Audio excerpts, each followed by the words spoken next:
குடிகாரன்னு சொல்லியிருக்க அந்த வார்த்தையை நீ திரும்ப பெறணும், நீ மன்னிப்பு கேட்கணும். அப்படி இல்லைன்னா சவுக்கு சங்கர் வீட வந்து முற்றுகையிட வேண்டிய தேவை ஏற்படும். ஆமா, விட வேண்டாம்.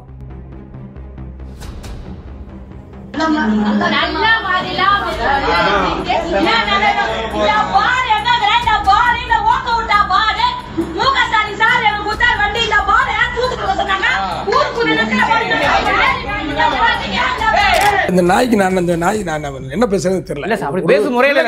ஒரு தொழிலாளியை வந்து நீ குடிகாரன் இழிவுபடுத்தும் போது நான் எப்படி பதிவு பண்றது? ஒரு தொழிலாளியை வந்து நீ வந்து எப்படி இழிவுபடுத்துற? தொழிலாளர்கள் குடிச்சிட்டு தூங்குறாங்கன்ட்டு பேசுங்க கேட்டா ஆமா நான் பேசினேன். அதுக்கு அப்ப துப்புரவு தொழிலாளி நீ குடிகாரர்கள் இழிவுபடுத்துற. நீ ஒரு நாள் வந்து கக்கஸ் கழுவி பாரு, நீ ஒரு நாள் அடப்படுத்து பாரு, ஒரு நாள் அந்த வாய்க்கா வேலையை பாரு, சுத்தம் பண்ணி பாரு, ஒரு நாள் பாரு, ஒரு நாள் வாய்க்கா முன்னாடி இது பண்ணி உன் வீட்டில் அந்த கழிவை கொட்டோன்னே கொந்தளிக்கிறிய. வண்டியில் கல்லை விட்டு எரிஞ்சாங்க. நான் உடனடியாக அம்மா கிட்ட ஃபோன் பண்ணி அம்மா கதவை திறக்காதன்னு சொல்லிட்டு இருக்கும்போதே வந்து இல்லை கதவை யாரும் ரொம்ப தட்டுறாங்க அப்படின்னு சொல்லிட்டு சொன்னாங்க. நான் உடனே 100க்கு காவல் கட்டுப்பாட்டறைக்கு ஃபோன் பண்ணி தகவல் சொன்னேன். நான் அடுத்து வானதி சீனிவாசன் வருவாங்க, அடுத்து தமிழிசை வருவாங்க, அதிமுகவும் வருவாங்கல்ல. அவங்க எல்லாம் ஒன்று தானே. அதிமுக பாஜக வேற வேறையா? அதிமுக பாஜக வேற வேறையா? ரெண்டு ஒன்று தானே. இப்போ அதனால கேட்குறோம், இவர்கள் தொழிலாளரை இழிவுபடுத்தினாரு, அதை கண்டிச்சிருக்காங்களா? எல்முருகன் கண்டிச்சிருக்காரா? உடனே இப்ப எல்முருகன் தான் முதல்ல கண்டிச்சிருக்காரு, அரசை கண்டிச்சிருக்காரு. தமிழ்நாடு அரசு என்ன வேடிக்கை பார்த்துக்கிட்டு இருக்கீங்க? ஊடகவியலாளர் சவுக்கு சங்கர் வீட்டில் வந்து இப்படி ஒரு தாக்குதல் நடந்திருக்கு, வன்முறை நடந்திருக்குன்னு உடனே எல்முருகன் முதல்ல வராரு. எப்படி எல்முருகன் முதல்ல வராரு? யார் இவர் கொடுக்குற அஜெண்டா? யார் கொடுக்குறா? இந்த முதல்வரையும் பார்த்தீங்கன்னா ஸ்டாலின் அப்பா அப்படி அந்த உடல் மொழியை பார்த்தீங்கன்னா ஸ்டாலின் வந்து தந்தைன்னு சொன்னா அவர் மகிழ்ச்சி அடைவார் அப்படின்ற மாதிரி அவரை வந்து முதல்வரையும் இழிவுபடுத்துறது. முதல்வர் ஸ்டாலின் ஐயா எங்களுக்கு தந்தை மாதிரி இருந்து இதெல்லாம் செய்யறாரு அப்படின்னு குத்தகாசு மேல் நடிக்கணும், இவ்வளவுதான். இப்போ வீட்டுக்குள்ள முளைஞ்சு மழை ஊற்றிருக்காங்க, உனக்கு தன்னுடைய நிலை என்னன்றதை காட்டியிருக்காங்க. நாங்கள் எப்படியெல்லாம் சிரமப்படுறோம், ஒரு துப்புரவு தொழிலாளியை குடிகாரர்கள் நீ இழிவுபடுத்துறேன். அப்போ என்னுடைய நிலை என்னன்றதை உனக்கு காட்டுறதுக்காக வந்து துப்புரவு தொழிலாளிகள் வந்து வன்முறையில் அவங்க ஈடுபடலை.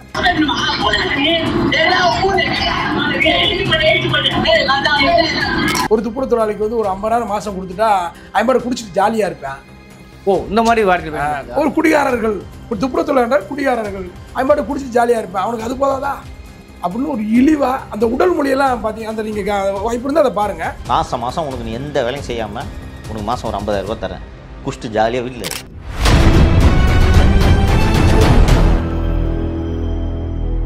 வணக்கம், இது அறத்தின் கழகம். இன்னைக்கு நம்ம சந்திக்கிற தமிழ் புலிகள் கட்சியின் மாநில செய்தி தொடர்பாளர் திரு முத்துக்குமார் அவர்கள் ஏன் இன்னைக்கு என்ன செய்யணும்னாக்க சவுக்கு சங்கர் வீட்டில் நடந்துக்கிற விவகாரம் தெரியும்.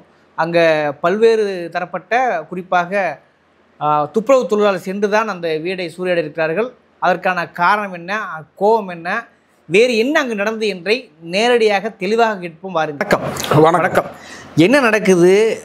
ஒரே இன்னைக்கு ஊடகம் முழுக்க இதுதான் செய்தி.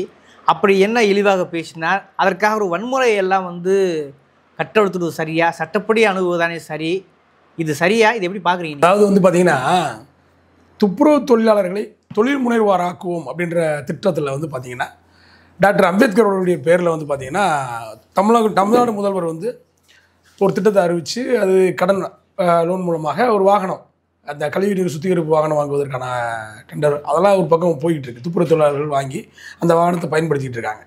அப்போ சவுக்கு சங்கர் என்ன பயன்படுத்துகிறாருன்னா இந்த வாகனம் வாங்கினதில் வந்து ஒரு முறைகேடு நடந்திருக்கதாகவும், இந்த முறைகேட்டில் வந்து காங்கிரஸ் கட்சியுடைய தலைவர் செல்வ பெருந்தகை அவர் வந்து ஈடுபட்டதாகவும், அவர் ஈடுபட்டார் அப்படின்ற செய்தியை சொல்கிறதுக்காக ஊடகங்களில் பேசுகிறார். அப்படி ஊடகங்களில் பேசும்போது வந்து பார்த்தீங்கன்னா துப்புரவு தொழிலாளர்களை இழிவுபடுத்தும் விதமாக அங்கே அவர் வார்த்தையை பயன்படுத்துகிறார். அதுதான் இங்கே பிரச்சனை. அப்போ ஒரு தவறு நடந்திருக்கின்றத அவர் பேசுறது வேற.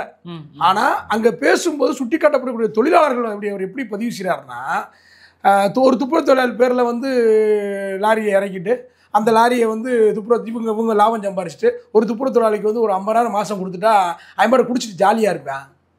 இந்த மாதிரி வார்த்தை ஒரு குடிகாரர்கள், துப்புரவு தொழிலாளர் குடிகாரர்கள் 50 குடிச்சிட்டு ஜாலியாக இருப்பேன், அவனுக்கு அது போதாதா அப்படின்னு ஒரு இழிவா அந்த உடல் மொழியெல்லாம் பார்த்தீங்க. அந்த நீங்கள் வாய்ப்பு இருந்தால் அதை பாருங்கள்.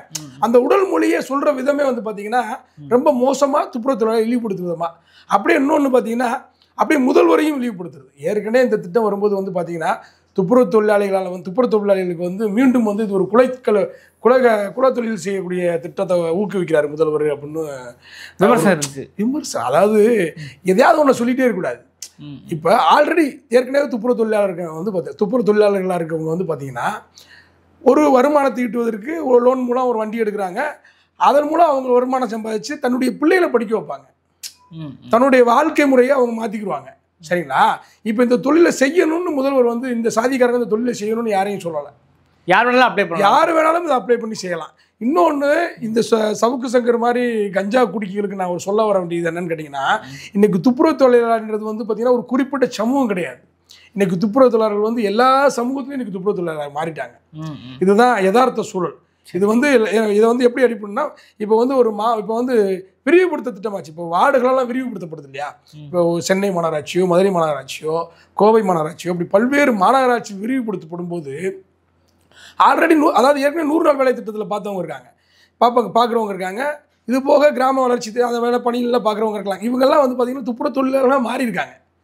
இன்றைக்கே நம்ம ஆண்ட சாதி அந்த சாதி பேசுகிற எல்லாருமே இன்றைக்கி துப்புரவு தொழிலாளர் தான் இருக்காங்க. அப்போ ஒரு தொழிலாளியை ஒரு குறிப்பிட்ட சாதியினராக தான் இருப்பாங்க, இவர்கள் குடியாரர்களாக தான் இருப்பாங்க அப்படின்னு இழிவுபடுத்துகிற விதம் இருக்கு இல்லையா?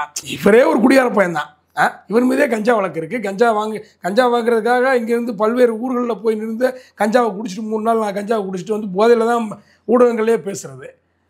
அது நேரடியாக வெளிப்பட்டுச்சு. இதெல்லாம் அப்போ வெளியே கூட சொல்லியிருக்காரு, வைக்கிறாரு. இருந்தாலும் வந்து ஒரு ஆள் இல்லாத வீட்டில் அவர் தாயார் இருக்கும்போது உள்ளே போய் சாக்கடையை கொட்டி மலத்தை கொட்டி இந்த மாதிரி தன்னுடைய நிலை என்ன, நான் என்ன வேலை பார்க்குறேன், நான் எப்படி கஷ்டப்படுறேன், அந்த வாடை அந்த உனக்கு மலத்தை ஊற்றுனே கொந்தளிக்கிற உன்னுடைய தாயார் கொந்தளிச்சு உன்ட்ட சொன்னதாக சொல்கிற.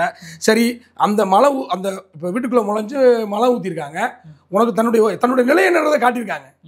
நாங்கள் எப்படியெல்லாம் சிரமப்படுறோம், ஒரு துப்புரவு தொழிலாளியை குடிகாரர்கள் நீ இழிவுபடுத்துகிற. அப்போ என்னுடைய நிலை என்னன்றதை உனக்கு காட்டுறதுக்காக வந்து துப்புரவு தொழிலாளிகள் வந்து வன்முறையில் அவங்க ஈடுபடலை. இப்போ வந்து பார்த்தீங்கன்னா தன்னுடைய நிலை என்ன, வன்முறைன்னு நீங்கள் சொல்கிறீங்க இல்லையா, வன்முறையில் ஈடுபட்டாங்கன்னு. வன்முறையெல்லாம் ஈடுபடலை, நேராக உள்ளே நனைஞ்சு போய் அந்த அவங்களுக்கு செய்யக்கூடிய பணி என்ன, மலத்தை அள்ளுறாங்க, சாக்கடை சுத்தப்படுத்துறாங்க, அதை அப்படியே கொண்டு போய் கொட்டிட்டு வந்திருக்காங்க. இது பொதுவாக போராட்டம் நடக்கும் போதே அது மக்கள் செய்யக்கூடியது தான். அக்கா வீட்டில் போய் அது எப்படி இப்போ இவர் வந்து அப்போ குடிகாரர்கள்னு பதிவு செய்யலாம், ஒரு தொழிலாளியை இழிவுபடுத்தலாமா? அப்படி செய்யலாமா? அப்படி செய்வது சரியா? கூடாதுங்கிற மாட்டுக்கிறது இல்லை. இவருக்கு வந்து கொடுக்கப்பட்ட அஜெண்டா வேறங்க. இவர் வந்து பார்த்தீங்கன்னா இந்த திட்டத்தையே இழிவுபடுத்துறது. இப்போ இந்த திட்டம் வந்து பார்த்தீங்கன்னா ஒரு துப்புரவு தொழிலாளிகளை தொழில் முனைவோர் ஆக்குறதுக்காக தான் முதலமைச்சர் இதை கொண்டு வராரு. அப்போ ஏற்கனவே இதை இழிவுபடுத்தும் விதமாக பதிவு செய்கிறாங்க. இப்போ இவர் வந்து பார்த்தீங்கன்னா இந்த முதல்வரையும் பார்த்தீங்கன்னா ஸ்டாலின் அப்பா அப்படி அந்த உடல் மொழியை பார்த்தீங்கன்னா ஸ்டாலின் வந்து தந்தைன்னு சொன்னால் அவர் மகிழ்ச்சி அடைவார் அப்படின்ற மாதிரி அவரை வந்து முதல்வரையும் இழிவுபடுத்துறது. இந்த அரசு கொண்டு வர திட்டங்களை எல்லாத்தையும் இழிவுபடுத்துறது. முழுக்க இவர் வந்து பார்த்தீங்கன்னா வாயு பச்சாரி, பொய்யா பேசுறது. ஊடகங்களில் வந்து ஊடகத்தன்மை கொஞ்சம் கூட ஜனநாயக பண்பு, ஒரு நேர்மையான நபராக இருக்கணும்.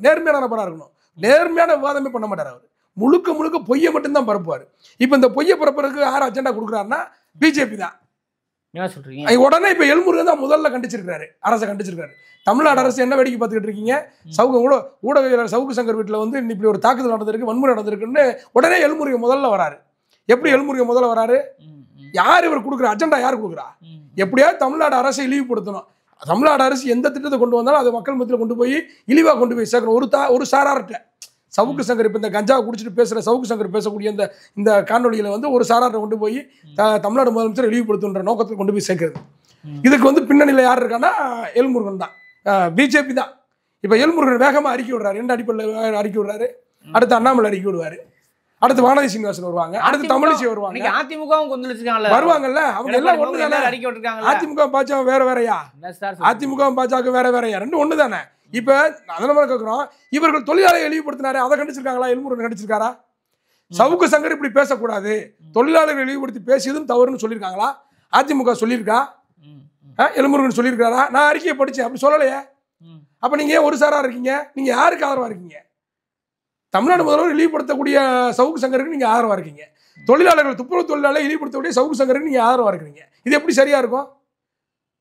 ஒரு இப்போ சரி ரைட் நடந்துருச்சு, சம்பவம் நடந்து முடிஞ்சிருச்சு. மறுபடியும் ஊடகங்களை வந்து புதிய தலைமுறையில் நேர்காணல் கேள்வி எழுப்புறாங்க. என்ன இந்த மாதிரி சம்பவம் நடந்திருக்குன்னு கேட்குறாங்க. என்னுடைய தாயார் மட்டும் தனியாக இருந்தாங்க, நான் வரும்போது 2 வண்டி உள்ளே வந்துச்சு, நான் அப்பயே சந்தேகப்பட்டேன், அம்மாவோட கதவை திறக்க வேணான்னு சொன்னேன், உள்ள நுழைஞ்சு இந்த மாதிரி அத்துமீறல் பண்ணிட்டாங்க அப்படின்னு சொல்றாரு. ஆனா வந்தவங்க பூரா குடிபோதையில் இருந்தாங்கன்னு சொல்றாரு. இவர் இல்ல, அதே சொல்ல துப்புரவு தொழிலாளர் தான் என்று நான் யூகிக்கிறேன்றாரு. துப்புரவு தொழிலாளர் இருக்கலாம் அப்படின்ற வார்த்தையை பதிவு செஞ்சா கூட வந்தவங்க பூரா குடிகாரர்கள் துப்புரவு தொழிலாளர்கள் தான் பதிவு பண்றாரு. ஒரு இடத்துல யூகி அவங்கள மாதிரி தெரியுதுன்றாரு. இல்லைன்னா அந்த போரில் வந்த கும்பலுங்கிறாரு. ரெண்டையும் பதிவு பண்றாரு. நம்ம என்ன கேட்கிறோம்னா, நீங்க முதல்ல துப்புரவு தொழிலாளர் இழிவுபடுத்துறது சரியா? அதுதான் நம்ம கேட்கிற கேள்வி. துப்புரவு தொழில் கோவப்படக்கூடாதா? இந்த நாய்க்கு நான் என்ன பேசுறது தெரியல. ஒரு தொழிலாளியை வந்து குடிகாரன் இழிவுபடுத்தும் போது நான் எப்படி பதிவு பண்றது? ஒரு தொழிலாளியை வந்து நீ வந்து எப்படி இழிவுபடுத்துற? அப்படியே இழிவுபடுத்துறது, குடிகாரர்கள் இழிவுபடுத்துறது பொது அதாவது எத்தனை ஊடகங்கள் எவ்வளவு மக்கள் பார்ப்பான். அப்ப துப்புரவு தொழிலாளி நீ குடிகாரர்கள் இழிவுபடுத்துற. நீ ஒரு நாள் வந்து கக்கஸ் கழுவிப்பாரு, நீ ஒரு நாள் அடப்படுத்துப்பாரு, ஒரு நாள் அந்த வாய்க்கா வேலையை பார்த்து சுத்தம் பண்ணிப்பாரு, ஒரு நாள் பாரு, ஒரு நாள் வாய்க்கா முன்னாடி இப்படி உன் வீட்டில் அந்த கழிவை கொட்டினோடனே கொந்தளிக்கிறிய, உங்க அம்மா கொந்தளிக்கிறாங்கன்றிய. அப்ப அந்த தாய்மார்கள் பெண்கள் வந்திருக்காங்கன்னு சொல்றாரு. சவுக்கு சங்கரே சொல்றாரு பெண்கள்லாம் வந்திருக்காங்கன்றாரு. அந்த தாய்மார்கள் எப்படி அவங்க எல்லாம் எவ்வளவு கஷ்டப்பட்டு அந்த தொழிலை செய்யறாங்க. அவங்கள வந்து சாதாரணமா வந்து ஒரு திட்டத்தை இழிவுபடுத்துறதுக்காக, முதல்வரை இழிவுபடுத்துறதுக்காக, இந்த தொழிலாளர்களை இழிவுபடுத்துவதற்காக நீ எப்படி பேசுற? குடிகாரர்கள் பேசுற. இது எந்த வகையில சரியா? வந்தவர்களும் ஆபாசமா பேசுனதா தகவல் இருக்குது, பதிவு இருக்குது சார். நம்ம என்ன கேட்குறோம்னா, வந்தவர் ஏங்க இவரை மாதிரி ஏங்க கஞ்சாவை குடிச்சிட்டு இவர் ஊடகங்களை என்னன்னாலும் பேசலாம். ஒரு தொழிலாளியை இழிவுபடுத்தும் போது அவர்கள் வந்து பேச மாட்டாங்களா? அது இது வந்து ஒரு கோபங்க. இது தொழிலாளிகள் இருக்கக்கூடிய கோபம். சரிங்களா? இவர் வந்து நீங்கள் புகார் கொடுக்கட்டும், அதை அவங்க எதிர்கொள்வாங்க. முதல்ல இவர் மன்னிப்பு கேட்கணும். மன்னிப்பு கேட்கணும். ஆமா, மன்னிப்பு கேட்கணும்ல. அவங்க வீட்லயே சூர்யா இருக்கு, அவங்க வீட்லயே மலமங்கலம் மன்னிப்பு கேட்பாரு. முதல்ல நீ மன்னிப்பு கேளு, அப்புறம் தொழிலாளர்கள் என்ன செய்வாங்க அவங்க முடிவு எடுப்பாங்க. நீ முதல் மன்னிப்பு கேளு. தொழிலாளர்கள் குடிகாரர்கள் சொல்ற, சம்பவம் நடந்ததுக்கு அப்புறமும் வந்தவன் பூரா குடிச்சிட்டு வந்து என் தாயார்கிட்ட இழிவா பேசினான்னு சொல்ற, குடிச்சிட்டு தான் வந்தான்றதை பதிவு பண்ற. எந்த அடிப்படையில் நீ குடிச்சிட்டு வந்தான்னு பதிவு பண்ற? உன்ன மாதிரியே நீ கஞ்சா குடிக்கிறா எல்லாருமே கஞ்சா குடிக்க இருப்பானா? நீ குடிகாரன்னா எல்லாருமே குடிகாரனா இருப்பானா? தொழிலாளர்கள்னா துப்புரவு தொழிலாளர்னா குடிகாரனா தான் இருப்பானா? இது குடிச்சு அவன் அந்த குடிகாரனுக்கு வந்து கொஞ்சம் காசு கொடுத்தா அவன் சந்தோஷமா இருந்துக்குவான். இது என்ன மாதிரியான மனநிலை? பேசும்போது ஒரு உடல் மொழியை நீங்க கவனிங்க. எவ்வளவு வக்கிரமா எவ்வளவு கேவலமா அந்த தொழிலாளர்கள் நினைச்சிருப்பாருன்னா இப்படி பேசுவாரு. இல்லை, இப்போ சட்டப்படி நடவடிக்கை எடுக்கணும், போலீஸ் ஃபோன் பண்ணி சொல்றாங்க. இப்போ இது வந்து ஒரு அரசியலாக்கப்படுவது சரியான்றேன். இல்லை, அதான் சொல்றோம்ல, நம்ம அரசியல் யாராக்குறா?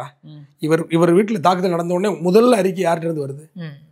எழும்பூர்ன்றது வருது. நம்ம தான் சொல்றோம்ல, அரசியல் இவங்க தான் அரசியல் ஆக்குறாங்க. சரிங்களா? முதல்ல வந்து நீங்க வந்து எந்த தொழிலாளர்களுமே இழிவுபடுத்தும் விதமாக வந்து பதிவு செய்யறதை வந்து சவுக்கு சங்கர் மாத்திக்கிறணும். இதுக்கு முன்னாடி இவர் பேசாத பொய்யா சார் இருந்தாலும் ஆபாசம் பேசுறது, உடனே வன்முறையில் ஈடுபடுறது வந்து எந்த வகையிலும் ஏற்றுக்கொள்ளப்பட முடியாதுல்ல, அப்படி நியாயப்படுத்த முடியாதுல்ல. சவுக்கு சங்கர் தான் பேச்சு வன்முறையில் ஈடுபடுறாரு, அவர் தான் வன்முறையில் ஈடுபடுறாரு. இப்போ இது வந்து வன்முறை தூண்டது அவர் தான். ஆமா, வன்முறை தூண்டது அவர் தான். இது முதல் முறை அல்ல, சவுக்கு சங்கருக்கு இது முதல் முறை அல்ல. ஏற்கனவே வந்து பாத்தீங்கன்னா பெண் காவலர்களை இழிவுபடுத்தும் விதமாக பெண் காவலர்கள் உயர் அதிகாரிகளிடம் அட்ஜஸ்ட் பண்ணி போறாங்க அப்படின்ற மாதிரி ஒரு குற்றச்சாட்டை வச்சாரு. இது எவ்வளவு பெரிய அயோக்கியத்தனம், இது எவ்வளவு பெரிய இது அருவருக்கத்தக்க பேச்சு. ஒரு பெண் அப்படி பேசலாமா? எந்த ஒரு தொழிலாளிகளை துப்புரவு தொழிலாளர் இன்னைக்கு குடிகாரன்ற, அன்னைக்கு பெண் காவலர்களை விபச்சாரிகள் அடிப்படையில் பேசுறேன். அதுக்கு அர்த்தம் தானே, பெண் காவலர்கள் வந்து பெரிய அதிகாரிகள்ட்ட அட்ஜஸ்ட் பண்ணி போறாங்க அப்படின்னு இழிவுபடுத்தினேன். இப்போ இது என்ன ஒன்று, நீ வந்து குடிச்சிட்டு கஞ்சா குடிச்சிட்டு இது மாதிரியான வார்த்தையில பதிவு பண்ணுவேன். எதிர்த்தரப்பு வந்து அமைதி கேட்கணுமா? உன்ட்ட அமைதியா பேசணுமா? என்ன செய்யணுங்கிறீங்க நீங்க? மன்னிப்பு கேட்கணுங்க, மன்னிப்பு கேட்கணும். ஏற்கனவே வந்து பெண்களை இழிவுபடுத்தி பேசுன நபரு, சரிங்களா? இந்த அரசை வந்து எது பேசினாலும் குறை சொல்லக்கூடிய ஒரு நபரு. அதான் சொல்றோம்ல, பாஜக பணம் வாங்கிட்டு தமிழ்நாட்டை சீரழிப்பதற்கான நபர் இவர். அவ்வளவுதான். அதுக்காக இவர் என்னன்னாலும் பேசுவார், யார் மீதுனாலும் பொய்யான குற்றச்சாட்டுகள் வைப்பாரு. பெண்களை இழிவுபடுத்தினாரு, அதுக்கு சரியான தண்டனை வந்து காவல்துறை அதிகாரிகள் கொடுத்தாங்க. இவரை பாதுகாப்புக்கு அழைச்சிட்டு போனது வந்தது எல்லாமே பெண்களாக இருந்து இவருக்கு ஒரு தண்டனை கொடுத்தாங்க. அது மாதிரி துப்புரவு தொழிலை கொடுத்து இது ஒரு வகையான நூதன தண்டனை. ஒன்றும் வன்முறையெல்லாம் ஈடுபடலை, மலத்தை கொண்டு போய் கொட்டியிருக்காங்க, சாக்கடையை கொண்டு போய் ஊற்றிருக்காங்க. இவ்வளவுதான். இது வந்து எங்களுடைய வழியை நீ தெரிஞ்சுக்கோ அப்படின்னு ஒரு தன்னுடைய வழியை அவருக்கு உணர்த்துவதற்காக சொல்லியிருக்காங்க. நீ குடிகாரன்னு சொல்லியிருக்க, அந்த வார்த்தையை நீ திரும்ப பெறணும், நீ மன்னிப்பு கேட்கணும். அப்படி இல்லைன்னா சவுக்கு சங்கர் விட வந்து முற்றுகிட வேண்டிய தேவை ஏற்படும். ஆமா, விட வேண்டாம். குடிகாரன் ஒரு தொழிலாளியை குடிகாரன் இழிவுபடுத்தலாமா? நீ இழிவுபடுத்தினால நிச்சயமாக முற்றுகையிடும் போராட்டம் தொடர்ச்சியாக நடக்கும். உடனே மறுபடியும் வீடு முற்று மன்னிப்பு கேட்கணும். தொழிலாளர்களால் 2 முறை, ஒரு தடவை இல்லை, முதல் முறையும் தொழிலாளர் குடிகாரன்ற, 2வது முறை வீட்டில் வந்து அந்த மலத்தை கொட்டும் போது அப்பயும் குடிச்சிட்டு தான் வந்து எல்லாரும் செஞ்சாங்க. பெண்கள், ஆண்கள் பெண்கள் எல்லாம் குடிச்சிட்டு தான் வந்தாங்கன்னு சொல்ற. இது எவ்வளவு பெரிய தவறான செயல். மீண்டும் மீண்டும் நீ வந்து தொழிலாளர்கள் வந்து இழிவுபடுத்துவதாக பேசுற. மன்னிப்பு கேட்கணும். சவுக்கு சங்கர் வந்து மன்னிப்பு கேட்கணுங்க. மன்னிப்பு கேட்கலன்னா அடுத்து துப்புரவு தொழிலாளர்கள் ஒருங்கிணைத்து வீடுகளை முற்றுகையிடுவோம். நன்றி சார். நன்றி.